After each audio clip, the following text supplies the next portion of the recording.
აგერ ჩვენმა გალიფა საყვაშენებდა უცბად ვერ ხედავდნენ ჩვენ რომ ამ ხელა სათავსო გავაკეთეთ მოვიდნენ 35000 ლარი დამაჯარი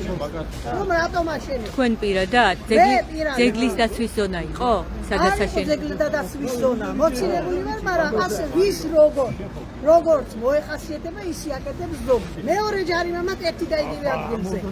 16300 ლარი მქონდა მეუღლე მომიგდა და მიწაში ხო ვერ გამოართვამდა იმ ადგილზე მეორე შვილი დამიჯარიბა ჩემი შვილი 35000 ლარზე არის ჩემი ჯარი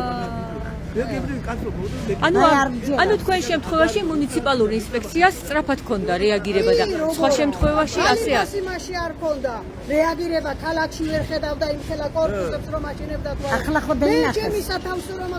გავაკეთე უცბად 24 საათში მოვიდა ხალხი და ჯარიმა 3000 ავიდა 35000 და გადაამოწევს მეთქუის ლაპარაკობდა აინტერესებს 35000 ლარი ჯარიმა მათ ერთი და იგივე ადგილზე ვინც მოდიოდა ეუბნებოდა ჩემი ქმარი მოკდა ინდებიან მიდით საფლავში და გამოართით 60500 ლარი და დანაცვლება გამიგეთო საცხად თავისუფალი ადგილია ზერტადაცვის ტერიტორიაა და არ შეიძლება ფუძემა და მე რამე სახლი ვერ უნდა გავაკეთო ვერაფერი რა მნიშვნელობა რა დანაცვლება გააკეთო შეთანხმება მოხდეს